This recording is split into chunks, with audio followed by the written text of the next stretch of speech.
So we're breaking up. After a year together, 364 days today. Tomorrow will be our 1 year. No, I'm just kidding. I don't know. We'll see. We'll see. Now, one more day to go. Anything could happen. But it brings us to the curse. Hands on the wheel. I have had 6 relationships in my life that have gotten to the 1 year mark, but failed to make it to 2. Allie, you've had 1 relationship, last 20. Yeah. So we've got a little bit of different things we're bringing to the table here. I think, though, that, what do you think? You think we're going to hit 2 years? We've had some challenges and some obstacles in this first year. Really? Yeah, we have. Allie likes to torment me and tickle me and forces me to give her a goodnight kiss before bed, even though I'm really tired and I just want to go to sleep. But no. I think we can make it to 2. We've learned a lot. We've learned a lot. And I think we're going to dig deep here and share what we've learned with the audience so that they, if they're with a good partner, all of this only applies if your partner is not toxic. If you're in a relationship where you're being yelled at, where you're being called names, where you're being emotionally, verbally, sexually, physically abused in any sort of way, get out. The correct answer there is bail the fuck out. So don't wait for the change. Don't wait for the person to heal and grow. Just take care of you and let them do their own work. So let's go with that. Partner selection. That could be number 1. You had your 20 years and realized you wanted out. I've had 6 and I've left all except for one of them. And the one that I didn't leave, I am so grateful she left me because it allowed me to become who I am today. So a big part of this, if you're watching this, might be leaving your relationship so you can find the next better one. I'm not encouraging you to break up with people. Maybe. I've never had a breakup that I didn't actually grow from or put me in a better spot. This time, though, cut you off. We don't need to break up. No. What were you going to say?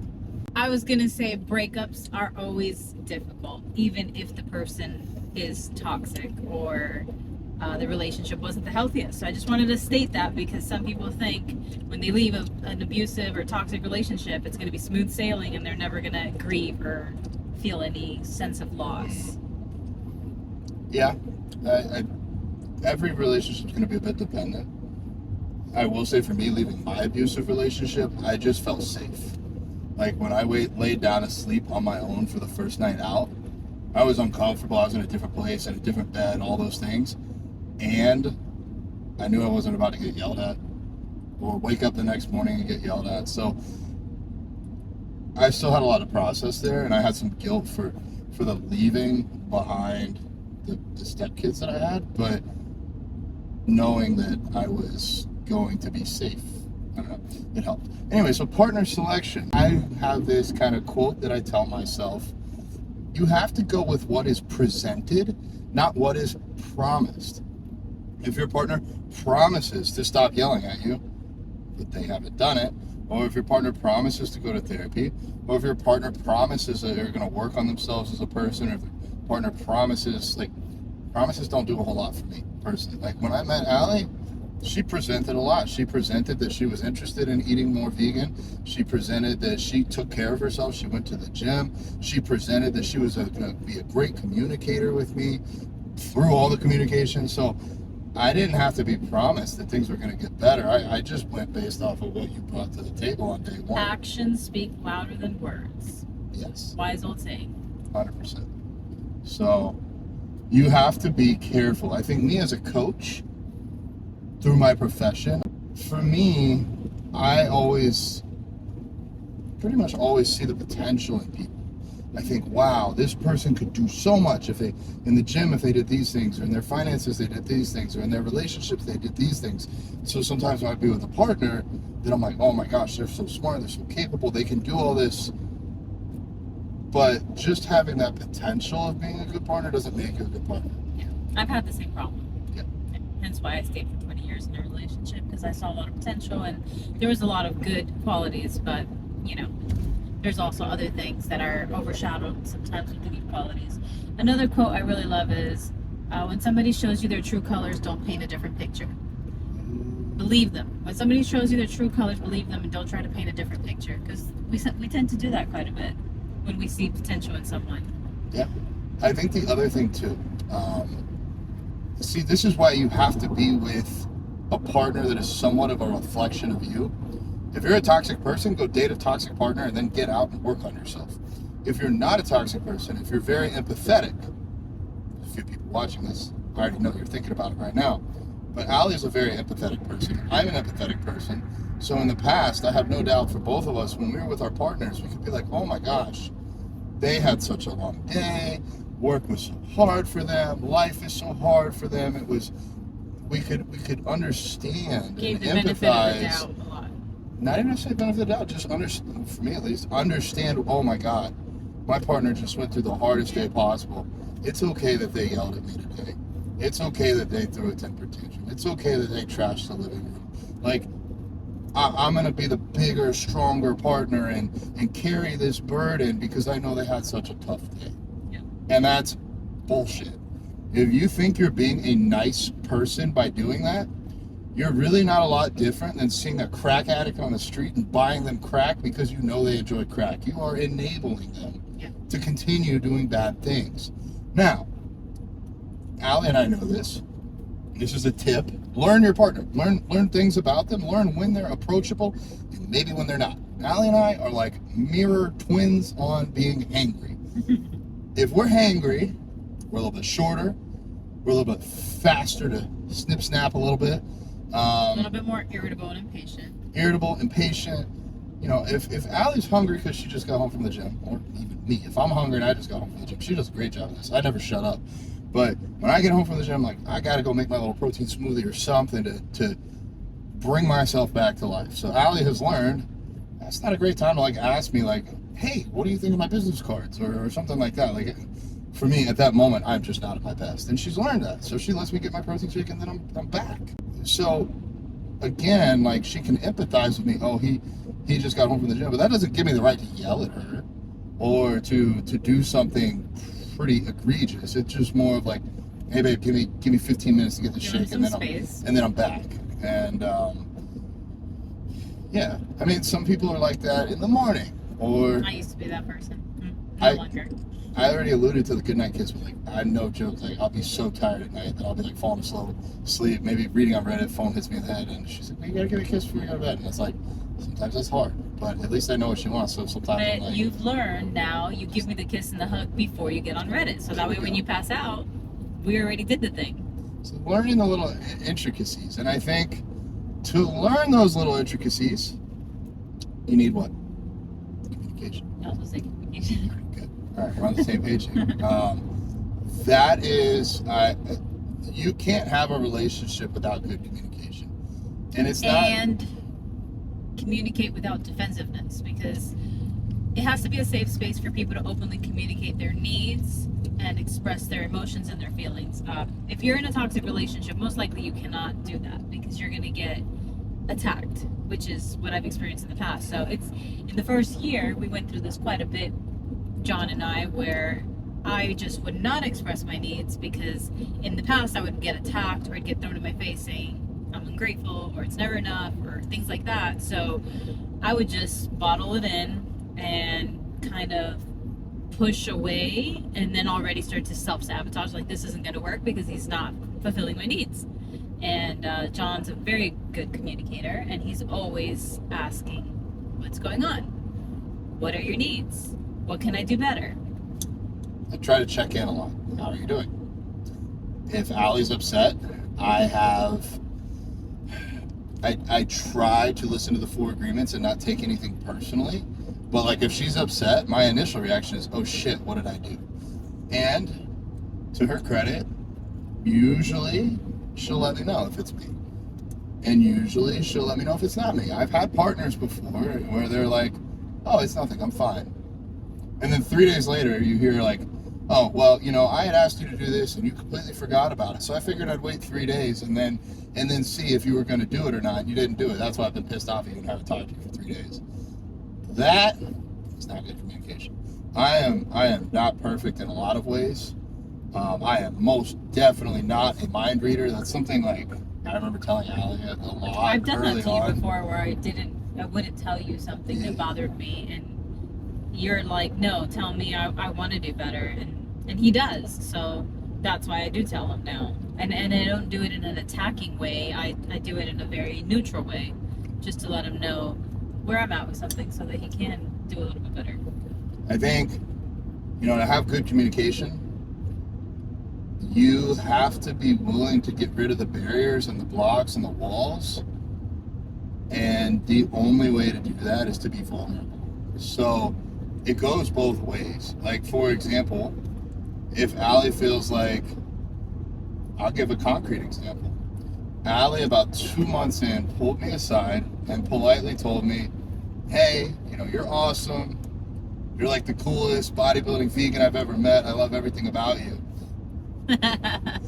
Total fangirl over here. Yeah. I want to have your babies even though you don't want kids. But no, she hugged me in the kitchen and she said, look, you're a good guy. I just don't really know where I see this going, because there's some things in my life that are really important to me. If I'm going to have a partner that I'm serious about, I would like for them to meet my family, meet my friends, and even come to where I live, come over to my house. And here's me 2 months in realizing, holy shit, she's right. This was before I had quite as big of a team supporting all I did. I was working by myself or with some help, but mostly myself at the time, working, I don't know, every fucking day. I mean, how many days have I Monday through Sunday. There is no days off. We've been together 364 days. How many days have I taken off? Maybe one day, if that, and it's never a full day. You're always checking in. Yeah. There's never a real day off, honestly. I kind of took my birthday off, but I also coached a client on stage that day. And I kind of took Christmas off because I was throwing up and shitting myself for 15 hours. But I think I still got back to a couple clients that day. Anywho, on and Christmas. you still recorded content for YouTube. A little bit of sick in the bed. But anyway, so I realized 2 months in, I've never been to her house. I've never met her family. I've never met her friends.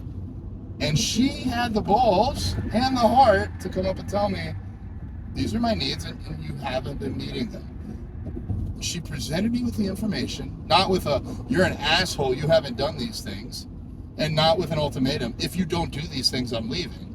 She came up and said, these are important to me. If I'm looking to have a long-term relationship, they're going to need to be met. And I'm pretty sure I cried, because I realized I've been looking at Allie for red flags, like trying to find out what's wrong with her, why is this so perfect?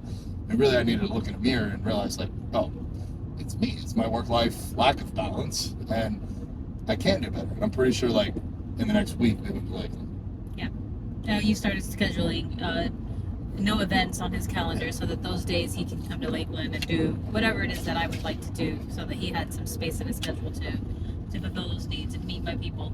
Funny enough, now I live with you and your people. But that was huge for us. It did a few things for me. One, it made me realize, like, oh shit, I had left my prior relationship because I was so concerned about being a positive influence for the world. And one thing, this may help you guys, should you stay in your relationship or should you start another one, what I tell some of my friends going through potential breakups is take yourself out of the equation. I was with my previous partner and I took myself out of the equation and I thought, is this relationship making me better for everyone that I immediately touch? All my friends, all my family, all my clients, and then also the people that I don't directly touch, but anybody that is able to see me on social media, anybody that might hear my message about you a better person being overall. kindness or vegan. Is this relationship improving all those other relationships or not? And as soon as I answered myself that question, immediately after asking it, I initiated the breakup process because I realized I loved this person. I still love her. I sincerely wish her the best. It just wasn't a good fit for me because it wasn't allowing me to grow into the person I needed to be the best friend, the best son, the best influencer, the best proponent of veganism. And so I was like, all right, I'm going to be single until somebody not only supports me in all I do, but makes me better in all I do. And I want to tag off of that and say that that's why I think our relationship has worked so well, is because we're both individuals who are always looking to grow. We like to level up. We take constructive criticism and from each other or from others, and we always try to do better. So I'm the type of person that I've transformed my life, and I'm always into self-help and how can I better myself? How can I be a better partner? How can I be a better person for the world? How can I be better in relationships? How can I show up with more patience, with more happiness, with more peace, with more love? Open my heart more, forgive more. Like that's me. That's who I want to be. I always want to be doing better, and I think you're the same way. So I think that's what really helps our relationship is we're both constantly growing. In my past relationship, I was growing and changing and evolving, and he was kind of just stagnant. And then it's like, oh, you're always changing. Like I just want my wife back, and that was a red flag because it's like we're not meant to be the same person our whole entire life. And if we're not growing and evolving, then we're stagnant and we're not doing what we're meant to do here. There's a quote. It's like the scariest thing to do is be in the same place you were last year. Exactly. And it doesn't just mean physically, but it means in all the ways. It's interesting what you said. I remember my mom. That's why I have this snake on this arm. My mom is like a snake to me. She has chosen to shed her skin and become new. Before my dad passed, he looked at my mom and he's like, where's the woman I married? Because my mom completely freaking flipped the script. When we were growing up, I couldn't watch Power Rangers because it was too violent. I couldn't watch The Simpsons because it was too vulgar. My mom was like, I was going to say it, probably not the right word, very militant about what we could or couldn't do because she wanted to kind of protect us but also keep us good. And now her favorite movie of all time is Deadpool. Like, my mom has flipped the script. When nobody else in my family wanted to go camping with her, she drove from Florida to the Badlands and camped under the stars for 6 days by herself with no cell reception. At like 62 years old. Like, my mom is a freaking freak in the best way possible. And so for my dad to realize you're not the same woman I married, I hope the same for Allie. I hope I look at her in 5 years and be like, this is not the woman I met. And like, even right now, she's not. Look at you. You physically have transformed in the last year. And I can only take a very marginal amount of credit for that. I've helped guide you through coaching, but any coach could have done similar to what I did for you. Maybe not quite as good, but like you could have done it. You did all the work though. Yeah. In addition to that, you went from being interested in plant-based recipes, that's why you dated me, into, and we'll cover that, into being a full-fledged vegan and a vegan activist, and you support me. You went from, I don't like influencers, to who carries around a tripod, who's on a video right now, and she's out there influencing other people. And I was very shy and introverted, and I mean, I was in a bubble for a long time because it was all about me and my little tight-knit family at home. So meeting John, it just exposed me to a whole nother world, and I had a lot of reservations at the beginning. I did not want to date an influencer, but the more I got to know him and his heart and his vulnerability and his integrity and all the good qualities that he has, the more I was intrigued and the more I wanted to stick around and see where this would go.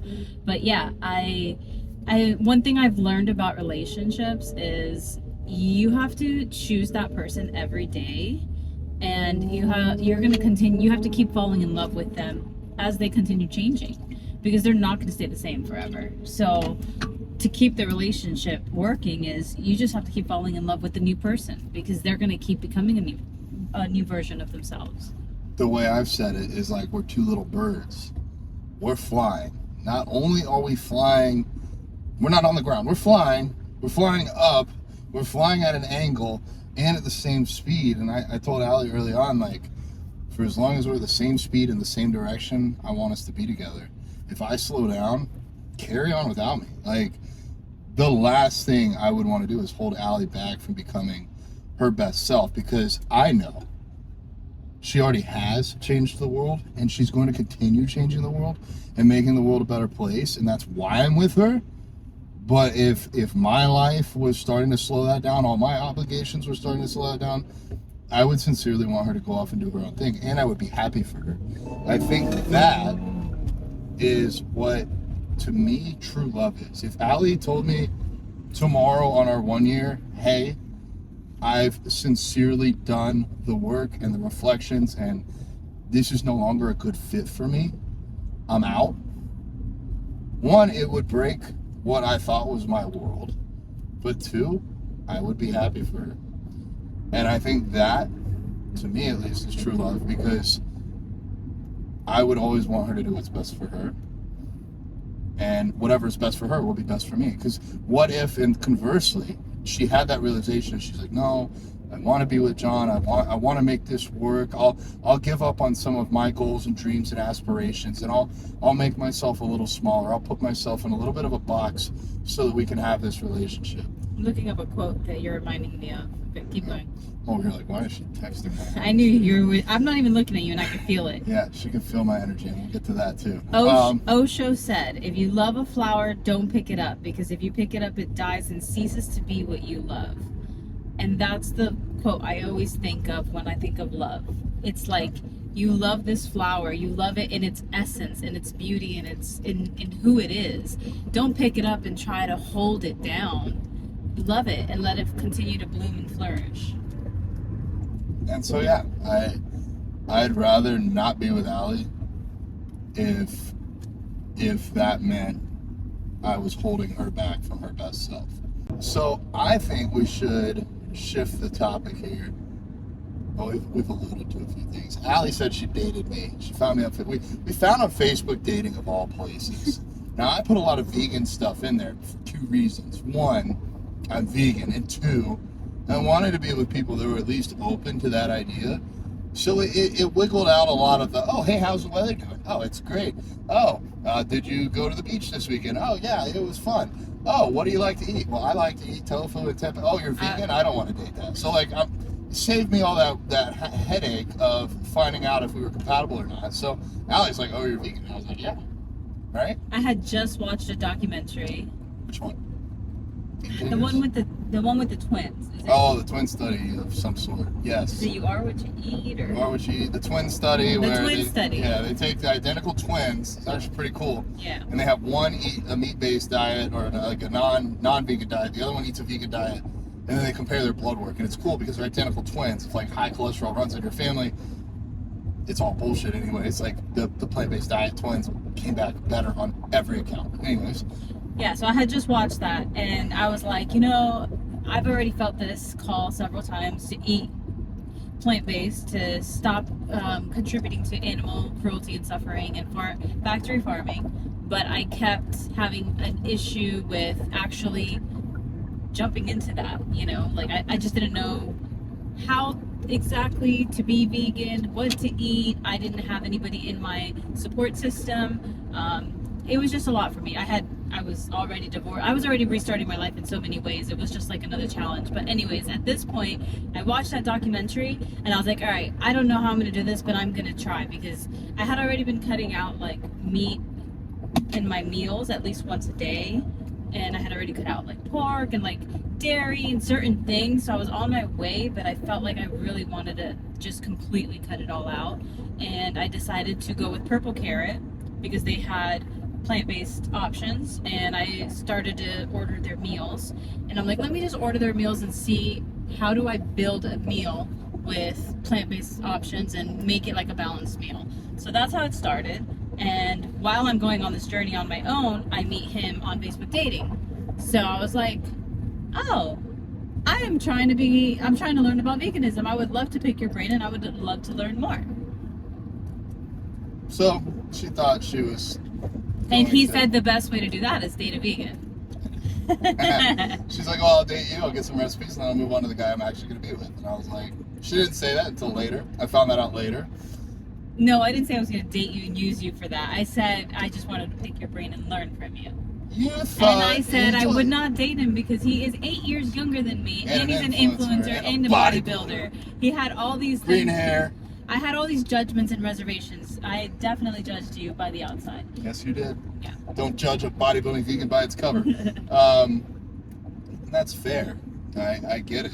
I sometimes I love when I meet somebody and they don't know I'm an influencer, they don't know my Instagram account, because once they pull it up, they treat me differently.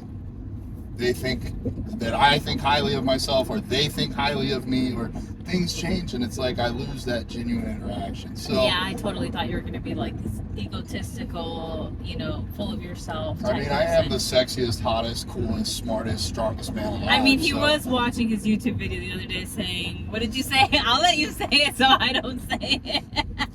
I said if I was gay and I could date myself, I would.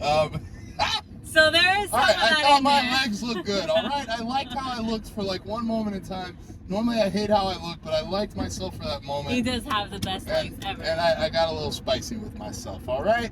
What happens in our public living room doesn't need to be out on YouTube, but here it is. So I asked though, so my first tactic on narrowing down the scope of people was just being a very outward vegan. Now, if you are like me, you can steal my dating advice. The first question I always asked after matching was, how do you want to change the world before you die? Because that really narrows down the amount of people that are going to have even a halfway decent response. And that's okay. Like, if you had asked me at 20 years old how I wanted to change the world before I died, I'd have no freaking idea. Now I want to end factory farming. And Allie, I don't remember exactly what she said. We could probably pull up Facebook dating and find all this. But something along the lines of, I want to inspire every person I touch, every person I meet, to be a better person, to be compassionate, to be kind, Raise their consciousness. Raise their consciousness and help them have a better day. And I was like, I can work with that. That is in the right direction of where I'm trying to take my life. I want to do it on a grander scale. Hers seem like more like one-on-one, like every person I meet. For me, I put a lot out there, and I want to do this for everyone. So I was like, this could work. This is more than I don't know, plant a tree. Like, I don't know. I mean, if you want to plant trees, that's fine. But like, a lot of people just didn't even reply or didn't know how to reply, and that's fair. So, back on her phone again. I want to know if I can find that. Not right now. We'll do it later. Come on. All right. We need to hustle. We got only a few minutes left before. All right. What else are we We're talking gonna go about? train with Justin and Melissa and get some lunch at Revelations Cafe. I want to hit on like a few like little things that we can tell people. So I just want to say, I'm gonna start some things. So I just want to say that at the beginning of our relationship, besides the fact that I completely judged his book, his cover here, and I thought that this wasn't a book I wanted to read, I also self-sabotaged us quite a bit at the beginning. After a 20-year relationship, I had high expectations. I didn't leave a marriage after 20 years and a whole life I created for myself to just go settle for the first thing I found on the streets.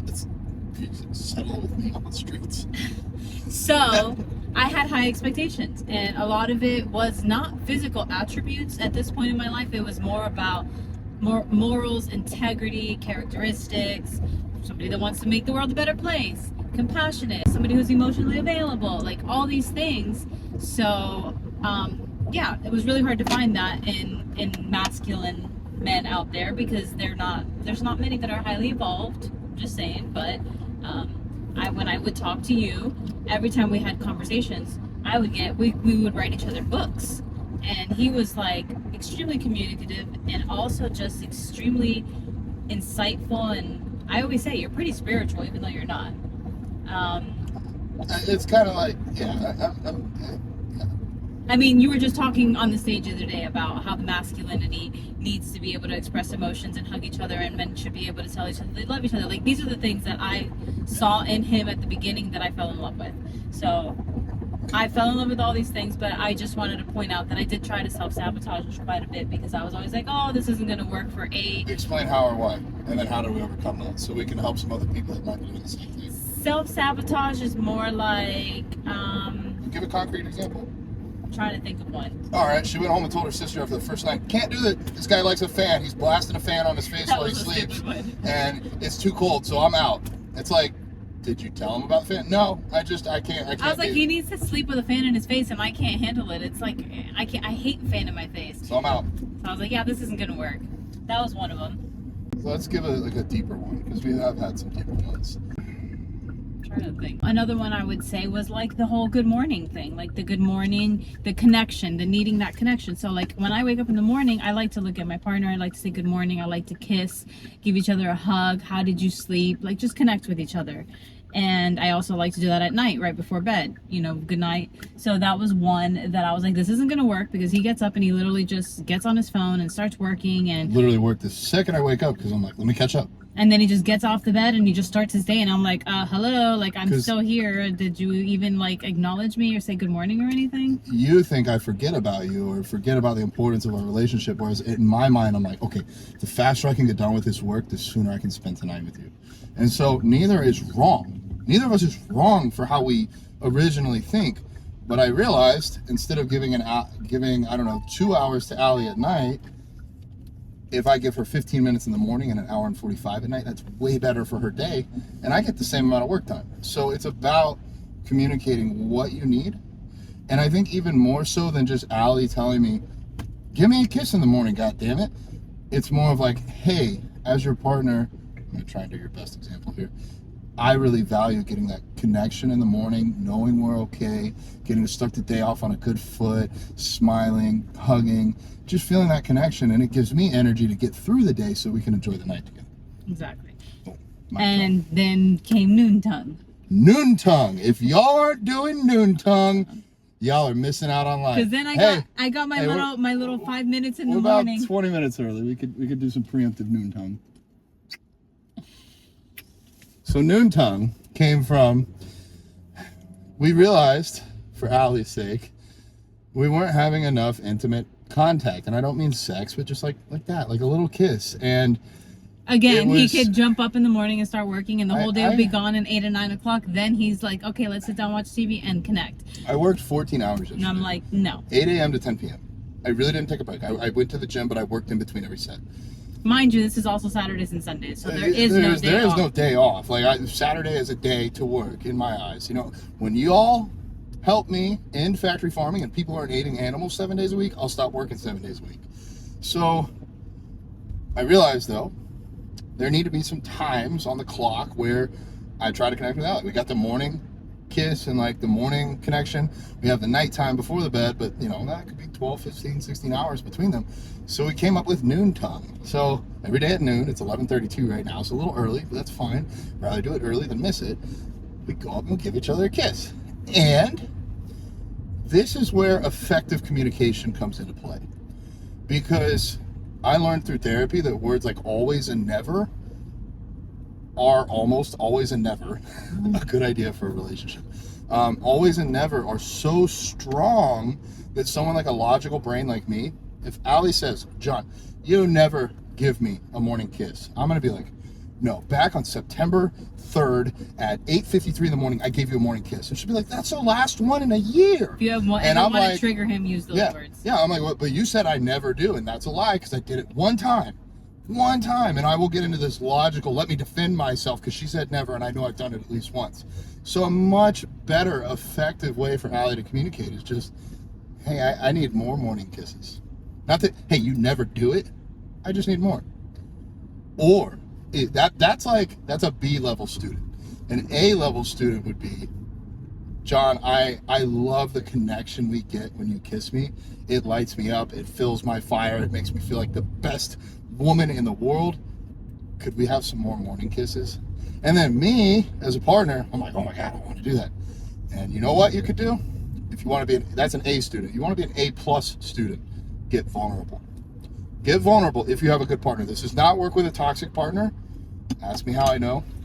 But it works with a supportive, loving partner. If you say, John, my heart really hurts on the mornings that you get up and you go to work and you're so focused to get your job done and save the world that you I know you don't forget about me, but it feels like you forget about me, and my heart hurts on those days when you're right there and I can't have you kiss me. Do you think we could work harder to have those morning kisses? Oh my God, I just want to rush in and support my partner and be like, oh no, let me give you a hug. It's gonna be okay. I'm gonna be here to kiss you. I'm gonna work harder. I want to avoid that pain for you. And another way that I would self-sabotage is I would not do that at the beginning because I was very guarded because of what I've been with a toxic partner and I've had a toxic father. So it's like, it was easier for me to just pull back and hide in my shell and just be like, ignore him. Kind of like, just like upset and ignore him and just not express my needs. And I did not want to be that vulnerable. It was like, oh, if he doesn't want to kiss in the morning, that's fine. Then this isn't going to work because he doesn't, it's not important to him is how I would look at it. It's not priority for him to have connection, but it is for me. So that's fine. You don't have to be like me, but I can't be with somebody like that. But what he has taught me is no, I want to know what your needs are so that I can fulfill them and then we can make this work because we are a team. I'm not a mind reader. I'm like a really well-trained dog. You had to tell me how many times to kiss you in the morning, how many times to kiss you at night, how many times for the noon tongue. I don't know, a lot, but like not like a lot. Like she had to ask me 5 million times, but like it wasn't 3. It was probably 20, 30. But like I think we've built up habits and routines now where, I mean, like even during this conversation, right? Yeah. So you need to train your partner, and not just to get what you want because you're telling them what to do, and not because they don't want to do it, but because everybody's built a little bit differently. You have to learn to love people the way they want to be loved. So yes. We all have different love languages, but in order for your relationship to work is learning what your partner needs to feel loved. Yes. So if I need more physical touch and connection, then that is something that he can work on. 100%. So like we got like 4 minutes left. I wanna rattle off some quick tips for people. Reset. That's great. A reset. What's a reset? A reset is whenever one of us gets a little triggered or impatient or has a little bit of a not so perfect moment. Damn, Allie, why did you use my spoon again? I've told you that's my little spoon. Why do you got to take it from me? There's a perfect example. I'm so sorry. Can I get a reset? Yeah, there you go. And basically like that. Usually there's a little bit more time. Yeah, we give it a little bit of space. If one of us snaps and then like the snapper, in this case me being upset about the spoon that I've told her 5,000 times not to take, I'll go back and be like, hey, I fucked up. I shouldn't have snapped at you. I got excuses, like I was hungry, I was tired, I got clients to deal with, but none of that matters. You didn't deserve that. Could I please get a reset? And again, this only works if your partner is not toxic. But what we've done is now Allie's not going to sit there and build up 15 things of ammunition, like, oh, you left the toilet seat up, oh, you didn't turn off the light, oh, the fan's still on. You find what you're looking for. Once you're upset with somebody and they did something wrong, you're going to find everything they've done wrong. So this is a quick way for us with mild transgressions to overcome them and to get back to being our normal selves. Like how many times? That's probably helped us 15 times by now. Yeah. Like and little things. And it's usually something small, like we're just a little bit more irritable. Yeah. And it's like everybody gets that way. Yeah, you're a little more tired or you're hungry or whatever, so you're a little more irritable. But had a really hard day. The good thing is, when you're both willing to admit your wrongs and willing to work on your relationship, is once you've calmed down a little bit, like the person's gonna let you know, hey, that kind of was rude or that hurt my feelings or whatever. You'll be able to tell if they just stop talking. Then you realize like, oh, I hurt their feelings. And then you're like, do what you just said. Can I get a reset? It's not just give me a reset. It's you have to come up and be vulnerable. Like, I fucked up. I'm sorry. Could I get a reset? Like you've done it to me too. Like you said something the other day. I don't remember what it was, but it really hurt me. Whatever it was, and I knew in my heart of hearts that wasn't Allie, but I wasn't ready at the time to do the work to be like, hey babe, what's wrong? Why did you? And that's something you can do too. This is like next level stuff. This is things I've only ever been able to do in this relationship. If Allie says something to me that's so out of character, happens maybe once a month. Either maybe it's a hormonal related thing, that could be it, or just a really hard day, or whatever it is. And like I do this too, so I'm not saying it's just her.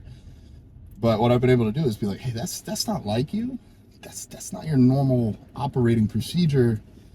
Tell me what's going on. What's wrong? And every time he does that, I love that so much because it pulls me out of whatever mood I'm in, and I'm like, he's right. That's not who I am. And then I start to realize, okay, I dig deeper. I'm like, what's going on here? Am I upset about something? Am I irritable?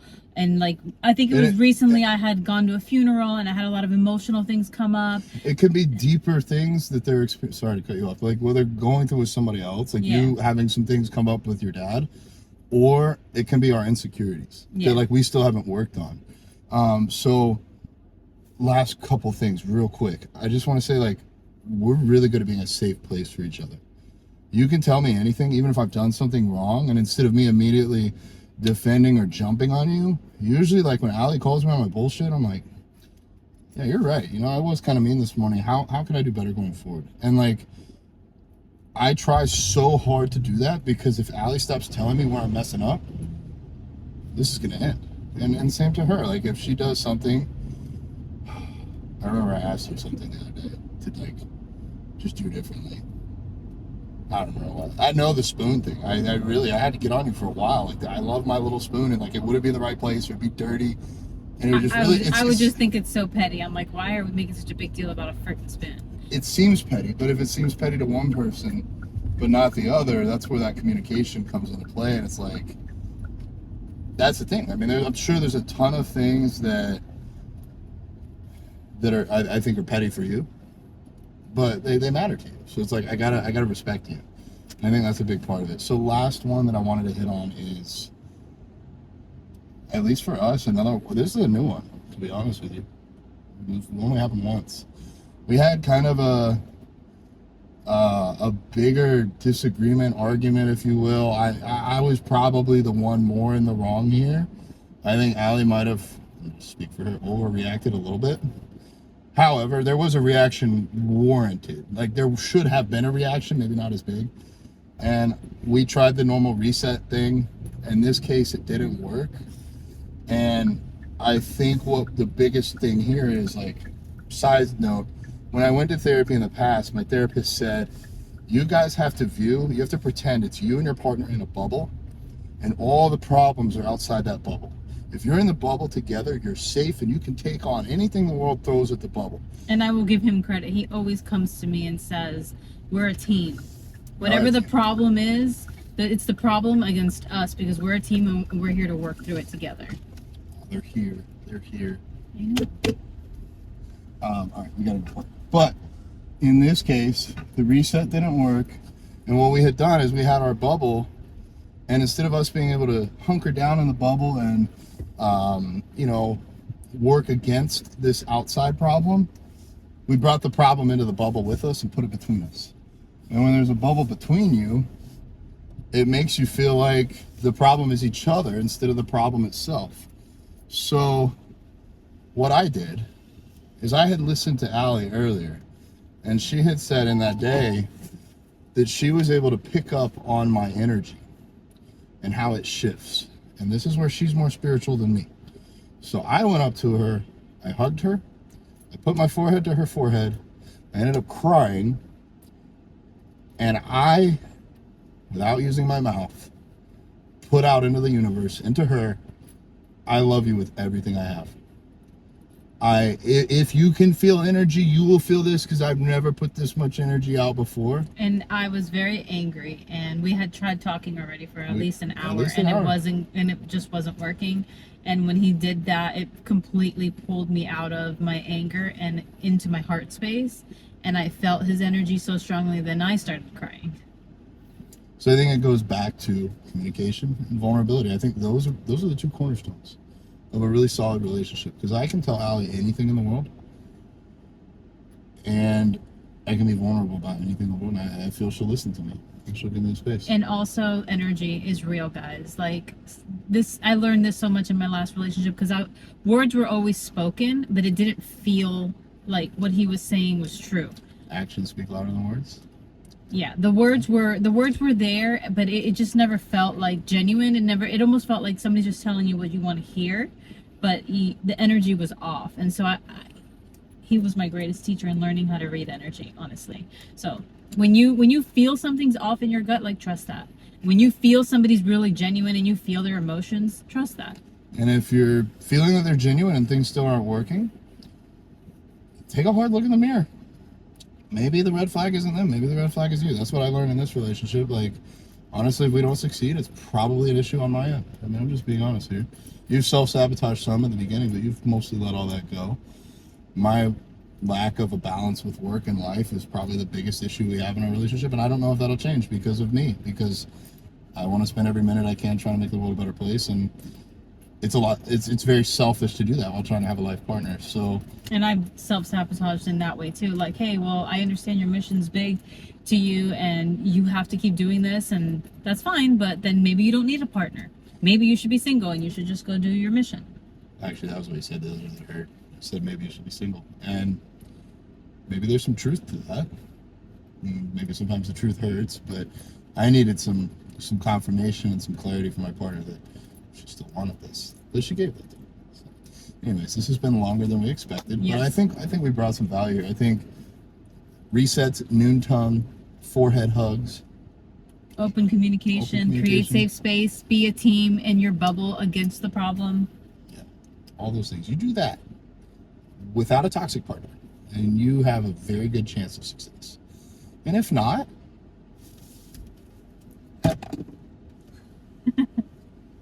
have the best day ever. And that's my lesson that I was taught to me from a breakup, and I have taken it with me everywhere since. Every day with Allie is the best day ever.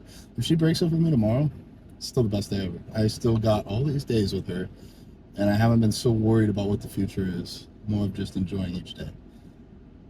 Not to be morbid, but we could both die in the car crash home. So why not enjoy the day together? Hopefully we'll get this video out because it'll help some people before that. Allie is a life coach. She has coached me directly. You guys already know that I've coached her for physique style coaching. I'm going to have all of her info below if you want to learn more about her. If you think she could help you on your journey, it'll be the best investment you've ever made. I'm dead serious. I mean, if you want to be a bodybuilder on stage, I can help you. But if you want to transform your life, she's done it for me. I can help you get to where I got a lot faster because it's taken me a long time to get here. Save yourself a 20-year marriage. Yeah. It's okay if you want to go that route, but this might be the faster way. And that's the only thing, that's what I view as when I look for value, is how much time will this save me? Yeah. Because time is the only thing you can't buy more of. So that's why I hired Allie. Kind of unintentionally, even just dating her was almost like hiring her, because she shared so much of this with me freely that I felt like it was important to hire her. And this is not a pitch. This is not a sales pitch. If you guys think it's a sales pitch, then turn off the video. Like, I am being dead serious. You will get a lot out of working with her, and it'd be a very good decision for you. But anywho, with that, toodaloo, we're going to go work out and then go get some good food. And Get these biceps pumped. yeah, we've made you an influencer.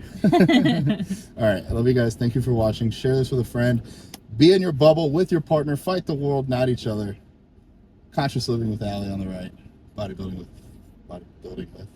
Vegan. I don't even know my own damn name. John Thomas, Bodybuilding Vegan on the left. We're signing out. Namaste. Namaste.